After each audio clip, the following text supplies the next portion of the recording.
से आपके रियासती जब्र का एक सबूत लेकर आए। सुने इनको, मसला ये इस रियासत में सबसे बड़ा मसला ये नहीं है कि एक इंस्टीट्यूशन है जो लोगों को मार रही है, पकड़ रही है। मसला ये है कि उस इंस्टीट्यूशन के सामने सबने सरेंडर किया हुआ है, सबने अपने हाथ ऊपर किए हुए। मीडिया भी उसी की सुनती है, जज भी उसी का सुनता है, जज भी उसी के लिफाफे सुनता है, वजीर भी। पहले ये कहा गया था कि बलूचिस्तान में सरदारों की हुकूमत है, सरदारों ने जुल्म किया है ना। तो आप बताएं, आपके इस्लामाबाद में कौन सा सरदार है? आपका आईजी सरदार था जिसने औरतों को मारा? आपका आईजी तो सरदार नहीं था ना। आपके वजीर मुस्तफा सोलंकी साहब किस कबीले के सरदार है? किस कबीले के सरदार है ना? हमने बारहा यही कहा है, हम बारहा यही कहते आ रहे हैं कि आप जो है ना मामलात को तोड़ मरोड़ कर नहीं पेश करें, ठीक है ना, हकीकत को लाएं सामने।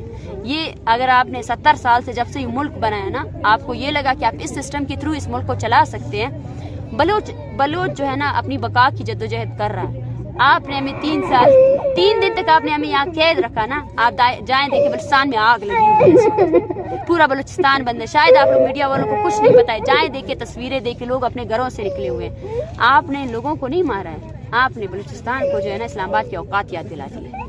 आपने बलूचिस्तान को ये दिखा दिया है कि इस्लामाबाद में जो इमारतें बनी है जिनको आप रेड जोन कहते हैं, इधर उधर इधर इधर, ये जो माशाल्लाह से 80 साल तक सियासत करने वाले लोग हैं, मुस्तफा है, पता नहीं क्या से क्या लोग हैं ना, इनके जो नजरियात है ना वो भी बिकते हैं। इस शहर में सब कुछ बिकता है। इस शहर में की ये जो रंग और नुमाइश है ना, ये सिर्फ खोखली है। इसके एक एक पत्थर पे, एक एक ईंट पे जो है ना मासूमों का खून है। मासूमों के खून से ये शहर बना है, मासूमों के खून से, बलूचिस्तान के वसाइल से, बलोच ये जो औरतें बैठी है ना इनके वसाइल से, इनके आंसुओं से ये शहर बना है।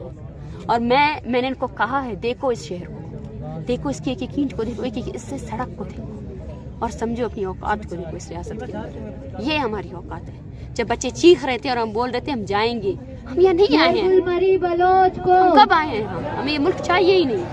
अपने मुल्क में सही है, आप हमें ना बिजली दें ना गैस दें, हम जमीन पे बैठने वाले हैं। हमने अपनी जमीन को इतनी मोहब्बत की है कि आज तक अंग्रेज से लेकर उससे पहले वाले हुक्मरानों ने भी हमें अपनी जमीन से नहीं निकाला है। आपके पास जहाँ